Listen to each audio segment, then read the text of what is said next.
When you hear the phrase soft as steel, what do you think of?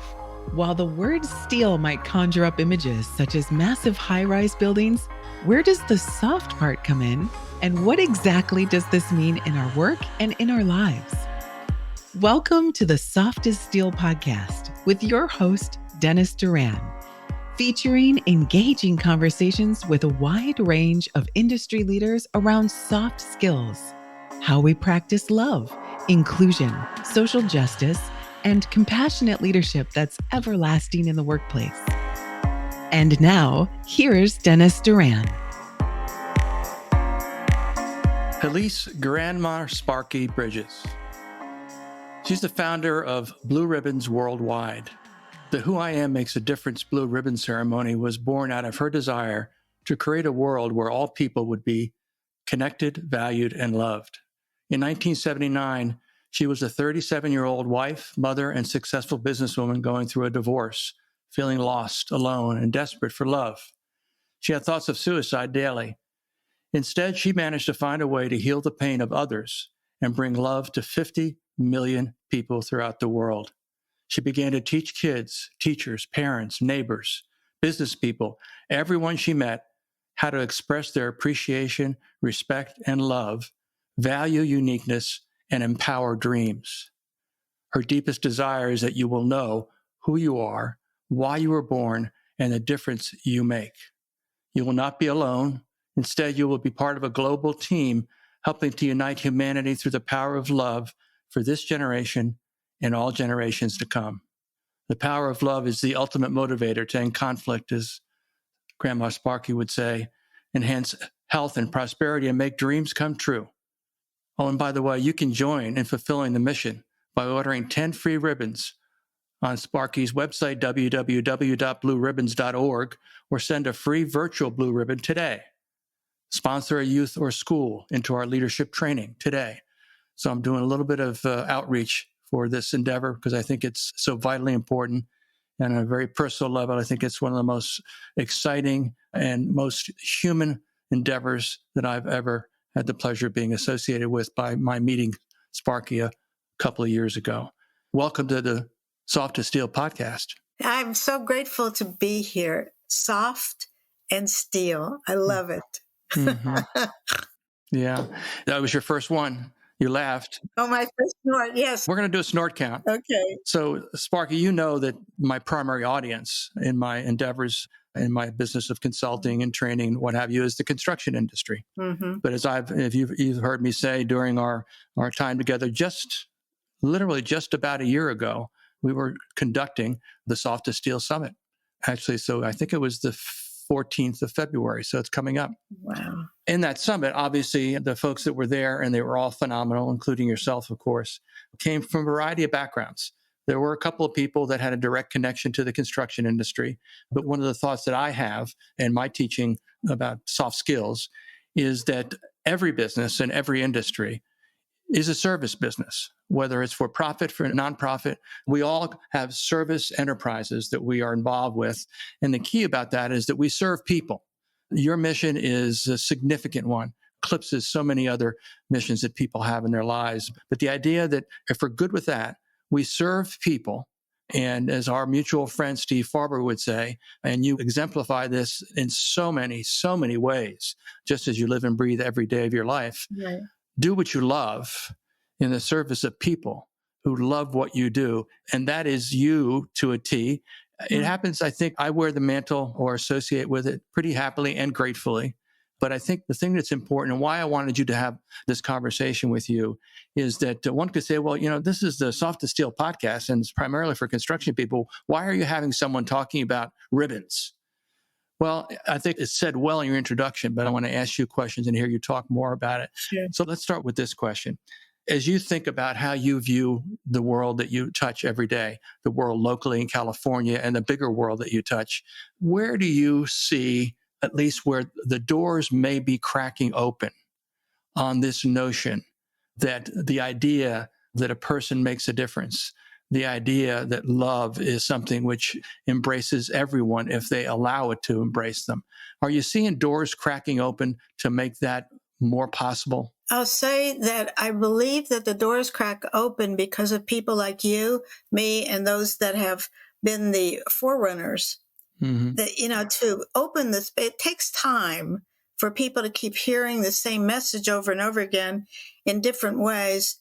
To even think about the word love, since in my experience, 90% of the world focuses on what's not working. Mm-hmm. It's blame, shame, and complaining about themselves and others every day. So how can we know that we love? The word love, to love ourselves first. And you mentioned about construction. I always thought that when I created the Who I Am Makes a Difference Blue Ribbon ceremony, that it is a compass pointing toward what was working and how to acknowledge the worth and importance of people. And in construction, I said, you can't see love. It is like to build a high-rise building, you have to dig down and create the foundation first, correct? Mm-hmm. You can't see it once the building is built, but without the foundation, it would crumble. Mm-hmm. And so where there is a foundation of love and respect and understanding and seeing what's working instead of what isn't, I think that is what's holding us together right now. It's the glue, especially after COVID, Mm-hmm. when people are literally starving for recognition and knowing that they matter. Yeah. Where do you see and feel the most optimistic?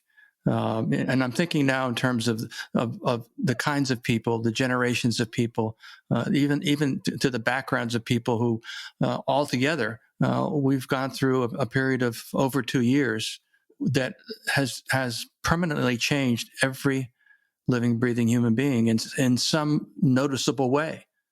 So where do you see where are the positive? Okay, I got so many positives that it's really exciting. Okay, so for years and years and years, I've been in this work about 41 years now, and I'm 80 years old. So the one thing that a couple of things. One is that if you don't know how to honor somebody and tell somebody that they matter, if you don't have a way to do that that's simple and supportive, then all we're going to be doing is looking at what's not working. But what is working is I'd always seen that it would be role reversal, that the kids would actually be teaching the adults. Mm-hmm. 41 years ago. Today, I want to acknowledge 19-year-old Hannah Katz. I train leaders of leaders, youth and adult leaders all over the world to lead their cities, their states, their countries, and now a whole continent in Latin America, how to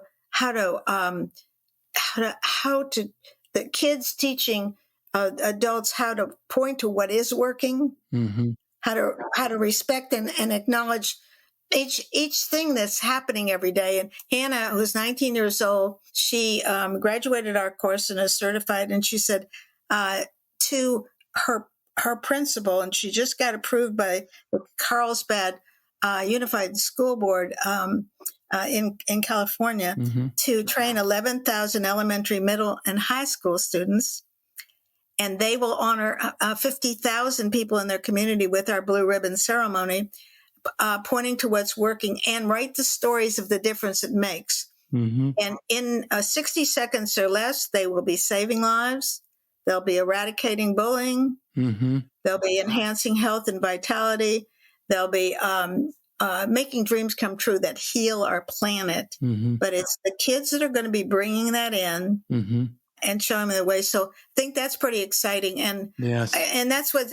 And I'm duplicating my work all over the world right now. So with other leaders. So pretty soon, my goal is to see 1 billion people honored with our Blue Ribbon mm-hmm. that says "Who I Am Makes a Difference," because it is a simple 60-second tool Mm-hmm. that actually tells people how much they're loved. Mm-hmm. Mm-hmm. Am I making some sense here? You're making a lot of sense. I'm thinking about again in the world that I live primarily, which again is a construction world. It's a rough and tumble industry, continues to be. Yes. It continues to be a male dominated industry, heavily male dominated. and it continues to have an existing and growing problem around issues associated with mental health, addiction, and suicide. And your ribbon is, and those words are the spark, no pun intended, the spark that should ignite some differences in thinking and feeling about one's existence. I was asked by the California building industry. They were doing a luncheon. There was about 200 contractors, bully men that were strong, and and business people and so forth.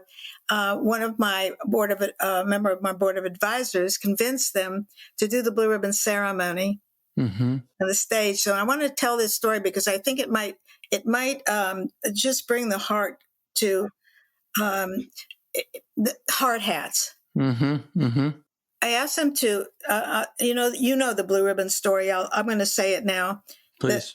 I asked I said, I wrote a 10-minute little talk into it. And I said, here, the president of the California building industry, I said, here's a 10-minute talk, and this is what you need to do. So he got up and he said, this is a true story that happened in New York from a teacher in New York that did my work. And she decided to do a community building program. And she said to her students, I'm going to honor each of you with a blue ribbon and tell you how much you matter and make a difference. I'm going to cheer you all on for your dreams. And I'll give you 3 extra ribbons. And you go out, and I'm going to place the ribbon above your heart and so that you know that you have a physical tool that reminds you that you matter. And I'm giving you 3 extra ribbons, and you could go out and honor somebody and give them, pay it forward so that they get a ribbon to honor another, and come back next week. And that afternoon, one of the high school students went to a junior executive in New York. This is Wall Street. And he honored his a junior executive for helping him with his career planning. Placed the ribbon above his heart, cheered him on for his dream, gave him a bing, which is a sound that makes dreams come true. And then he gave him 2 extra ribbons. He said, we're doing a class project. Would you honor somebody? And then give them a ribbon to honor another and come back and tell me what happened so I can report it in class. That afternoon, the junior executive goes to his grouchy boss and he honors him for being a creative genius and giving him a job. And says, I just want to honor you with this ribbon. May I place it on your jacket, pointing up toward all your best dreams coming true. And I'm giving you a bing, which is a sound that makes dreams come true. And he says, and here's an extra ribbon, and go honor somebody and come back and tell me what happens, because this young boy in high school is going to report on the difference this ceremony makes. The grouchy boss is driving home in New York traffic that night, and he can't think, who am I going to honor? He sits his 14-year-old boy down when he gets home. They sit, and he says, son, he said, every night I yell at you for not cleaning up your room and not getting a better grade and not doing your homework. And he said, but tonight I just want to tell you that who you are makes a difference, and I love you. And then he placed the ribbon above his boy's heart, and the boy started to sob and sob. He could not stop crying, went over to a drawer, opened the drawer, pulled out a gun, looked at his dad and said, I was planning on committing suicide tomorrow, Dad, because I didn't think you loved me. And now I don't have to. Wow. And so this president of the building industry shared that story. And then he brings up his partner, and he takes the blue ribbon and he tells his partner how much he respects and honors him and places the ribbon above his heart.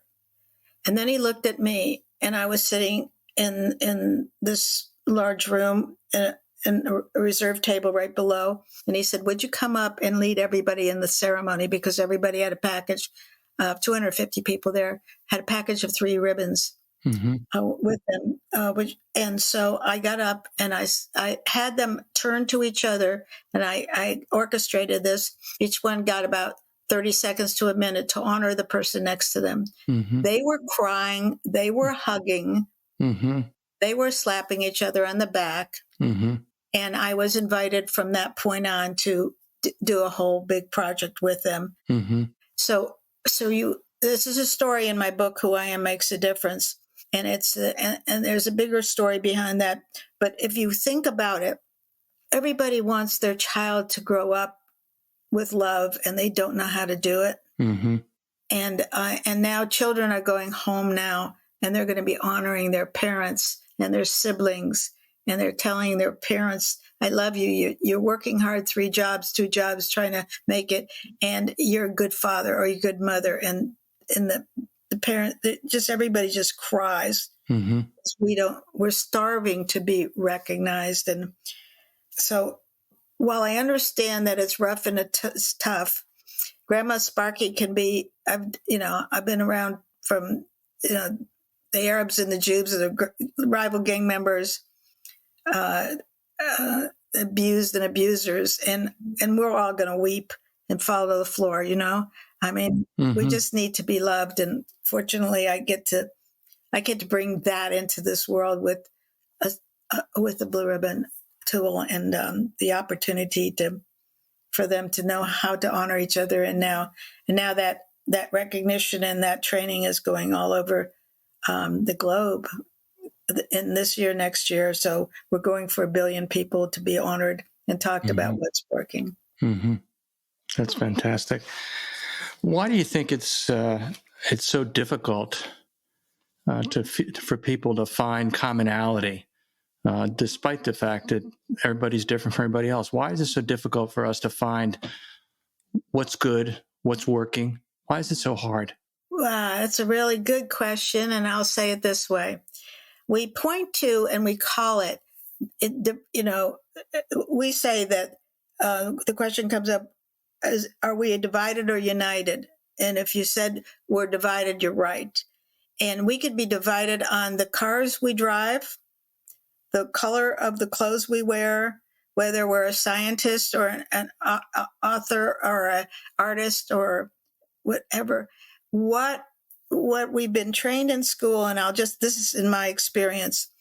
And whenever I was in school, I asked teachers, do you circle what people do right, kids do right, or circle or make that red pen by what you do wrong? Mm-hmm. Almost every school will say, we put the red check mark by what you do wrong. Mm-hmm.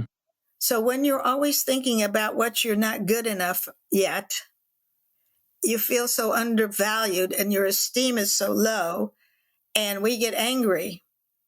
And so we point to build ourselves up. We have to tear somebody down. Mm-hmm.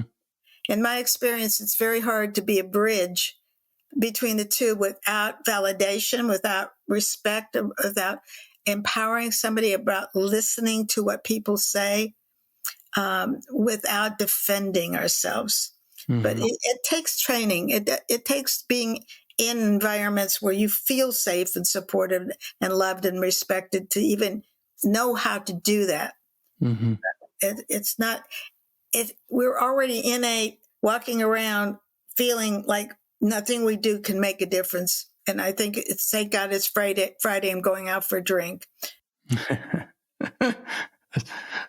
You are? Not me. I go out. Okay. I go out to know. I said, everybody goes out and says, thank God it's Friday. Right. I say, thank God it's Monday. I can start my week out.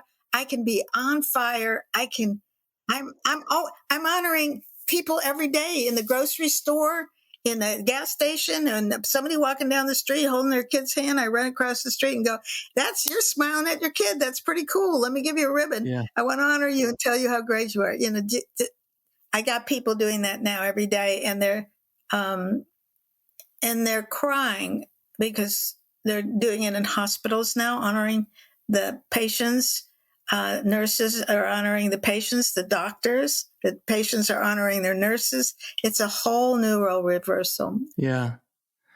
Do you have the ribbons worked where the person who has the desire to give someone else a ribbon, that person may be someone they don't know much or anything about? Oh, yeah. The fun is that people that train with me learn how to do the ceremony. And we always start out with somebody you're safe with, yes, so that, just get comfortable. Mm-hmm. But also, You go into a restaurant and you watch a waitress running around like crazy trying to serve everybody. And instead of complaining that she's not serving you on time, when she comes over to your, a man or a woman comes over, the waitress comes over, and you just say, by the way, I've been noticing that you're serving all these people and you're working so hard. And I'd like to honor you with this blue ribbon and tell you that I really appreciate you. This woman said, after 22 years of being a waitress, I've never had anybody tell me that I mattered like that. The money and tips don't do it. Yeah. Yeah. It's the power of those 6 words is, and when you just, I'm looking at it on the screen, yes, and it almost mesmerizes you. You know, Dennis, what you just said is important, because when I created the ribbon in 1979, 1980, actually, when I prayed on it, what came through, it didn't say I make a difference. It says who I am makes a difference. That's very powerful conversation.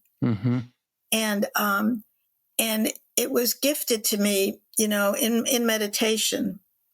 It is something that every time everybody hears it, or even if it's put on somebody's computer and somebody sees it and they never even had that acknowledgement, I have heard from people that say, I don't know where this ribbon came from, but it just changed my life. Yeah. It's a very powerful, I'm glad you bring it up, because the I am that I am in it is very powerful conversation. Yes. I when I talk about why soft skills or people's qualities, attributes, their personal values are so important in building long-standing relationships, right. I remind people that it's not about who you are or what you do. It's about how you are. Yes. With the people that you encounter. Yes. Again, the feeling they get from your words and your actions is really the what makes the difference. What makes a difference? To pick up the second half of your phrase again, and I think your who I am is a much more significant way, but it's in that same realm. The idea of in this case, it's recognizing someone else and asking and saying to them that I value you, and so therefore I want people to know that you are someone that makes a difference. Yeah. With the kids in schools will say, Sparky, a kid, there's one boy says, Sparky, we're stuck on stupid. Kids are stuck in stupid. and we're always bullying everybody and putting everybody down, but nobody gave us a way to build people up until you came. Yeah. In our whole school, everybody honored it. We honored our teachers. We honored the bus driver, the cafeteria worker, each other. And 1,500 kids are walking around asking each other, what's your dream? How can I help you? What do you need? Bing, instead of, you're crazy, you're dumb, you're stupid. Right. But until you do that as a whole, as a lot of, you can't just do it in one classroom, right, or one home. If you do it in an entire community of 50, 60,000 people, you've got a consciousness shift, because it's tangible, visible, and yeah. And the other thing I wanted to say is that the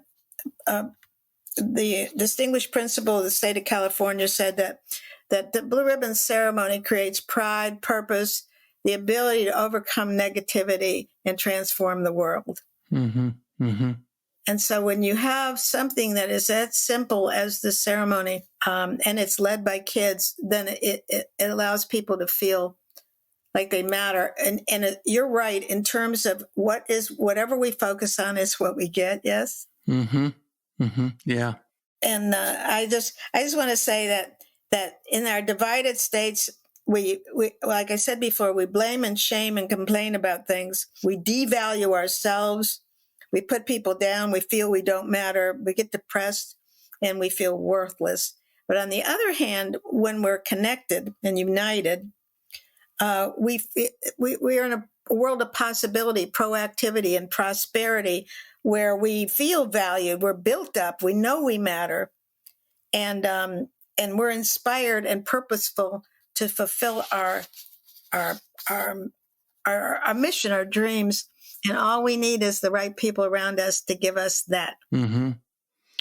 Yeah, and those right people to be comfortable embracing this whole notion that's expressed in your ribbon.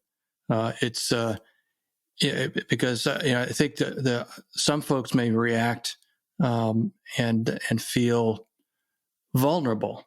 Yeah. Oh, definitely. And children don't have that very robust capacity to feel vulnerable and therefore back away from opportunities or feel lesser than, all those other things, go to silence, all those things that push people apart rather than bringing them together. Mm-hmm. Mm-hmm. You said the vulnerability in Jack Canfield, the co-author of Chicken Soup for the Soul series, and the expert in self-esteem, and years ago in 1984, when I was asked to meet him, I honored him with the blue ribbon, and I asked him, well, what did you think? And he said, well, on the scale of 1 to 10, I think it's about a 3. And I said, okay, well, I had just brought a colleague of mine, Dr. Angela Ashburner, with me. And I said, well, stand up and honor Dr. Ashburner. And he gets up and he looks at her. And I said, well, show the ribbon facing her. And he says, look at her eyes, feel from your heart, say, I have a blue ribbon. It says who I am, makes a difference, and I want to honor you. And so he does that. And I said, now tell her how she makes a difference. And he looked over at me. He said, this isn't so easy, is it? I said, no. I said, it's intimate. Yeah. And he goes out and honors her. And then he sits down. He said, I'm doing a self-esteem conference in Chicago, I think it was. And I'd like you to be on stage and open the stage, be on the stage with me. Uh-huh. And I want you to teach everybody how to do the ceremony. Uh-huh. It went from you're a 3 to people say, I can't explain the ribbon until I do it. Mm-hmm. Nobody knows what it feels like until you honor somebody. And then it bonds people together for life, because people are never going to forget that you said, years ago, I'm sorry that I said that to you and I bullied you and I put you down. I didn't mean to. And I want to apologize now. And would you accept this gift from me, a blue ribbon, to remind you that who you are makes a difference? And all of a sudden, they'll both cry and just hug each other. Mm-hmm. Now, it would take a lot of therapy to pay for that. And the ribbon is... That's right. I think you need to have some kind of a scale on contribution. If I pull you right from the precipice, that's going to be a much bigger consideration for your blue ribbon. But I knew I needed to have this conversation with you and get this conversation into the stream of the folks in my industry, because I'm thinking a couple of weeks ago I was in Las Vegas. Yes. And I was invited to basically conduct a special edition of the Soft as Steel podcast in front of a live audience. And I had 6 individuals in this conversation. And I asked them questions like, why, the whole issue of commonality and differences. Why can't we find our commonality despite our differences? And it was interesting to hear what they had to say about it. And they were all thoughtful answers. Right. They also had good answers when I talked about what role does love play in your life at work, at home, and in society. And there were interesting answers to that question. I think it's important that I continue to try to help the construction industry to understand that we are people first. We are part of a community, and a better future is a future where people look to, as you say, what is working. And I'm talking in terms of just your existence and your relationships, not even what you do for a job. I'm just talking about the very basic aspect of being a human being among other human beings. Here's what I hear you say, and then let me just give you another flavor on this. Mm-hmm. And thank you for doing this, by the way, especially in your industry, where it seems like people are hardcore. take them aside, and everybody's got a situation going on in their family, in their health, and circumstances. When you get them together, everybody's like in the locker room of a football game. If you separate people, you will hear the true stories. I've had more conversations with generals, presidents of countries, and people crying on my shoulder and saying, you're the first person, I'm the safest person that you can talk with. The fact is that you're right, we're all human, but we do need a tool that can be used. And I'm happy to guide you through this so that you could do this if you'd like, or we could do this together. But what brings to mind, yes, let me say this. People have children and they don't know how to reach them. They have family members and their divorce rate is catastrophic. However, if you have a tool and you go and sit down with your children and tell them how much they matter and honor them with the blue ribbon, the kids will come back to their schools and they'll say, you won't believe what my dad did for me. Yeah. Or my mother. And I'm going to say one thing that I have finished my children's book, Sparky and the Magic Blue Ribbon. And it's a whimsical true story, but one of the stories in there is about this boy, Josh, who is the biggest bully in the school and a good looking fellow. And he was in my training. He was brought in because he only was in 20% of the school. He was always beating every kid up. And he joined in a training I did for all the leaders. And the question I asked everybody, I said, who has a dream? And Josh's hand goes up. He was in the back of the room. Nobody knew him. And I said, come up to the front of the room. And he comes up. I said, what's your dream? He said, to get along with kids my own age. And one boy yells out, well, you're the biggest jerk in the whole school. And the bell rings and it's lunchtime. I go and have a separate lunch with Josh, ask him, well, tell me about your life. And he said, well, I've been in 22 foster homes. My mother is a methamphetamine addict. I dumpster dive every day for food for her. I get along with the street people, but I can't get along with kids in the school because they have all nice clothes and they have everything. And I only have this one pair of shoes and this one outfit. And he's a really good looking kid. If you saw him, you would not have known that. And I said, will you tell everybody what you just said when we come back? And he came up to the front of the room. And I said, go ahead, Josh. And he said, I've gone through 22 foster homes and so forth. And the bell rang. And the next day, the kids were teaching our program in every classroom. And I went to the school to see what was going in the morning. And the counselor comes up and says, did you hear what Josh did yesterday after your course? I said, no, what? He said, he went to Kyle's house, knocked on his door. Now, and then Josh always beat up Kyle. And Kyle opens the door and he was terrified.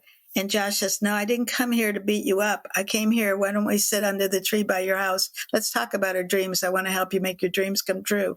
And Josh went and apologized to every kid, every teacher in that school, his principal.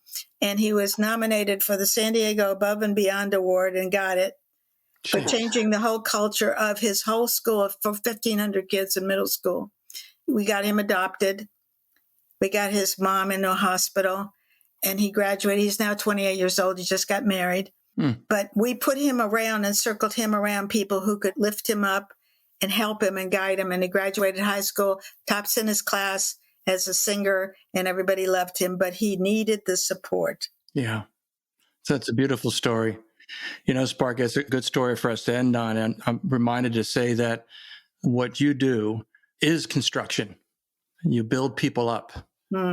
So if anybody says that this conversation and the notion of a blue ribbon that says who I am makes a difference has nothing to do with the construction industry, they're probably living a pretty sad life. I appreciate your joining me for this conversation. It's glorious. I know that when people hear it, they're going to be another reason why your reputation based on your service and your commitment and your just wholehearted good feeling as a human can only be amplified. So thanks for coming on the Soft as Steel podcast. You're so welcome. And if anybody wants to be trained by me, we're doing a next training March 15th. You just come on and ask me anything you need. But God bless you. You're fantastic. Who you are does make a difference. You rock. Thanks, Sparky. Take care.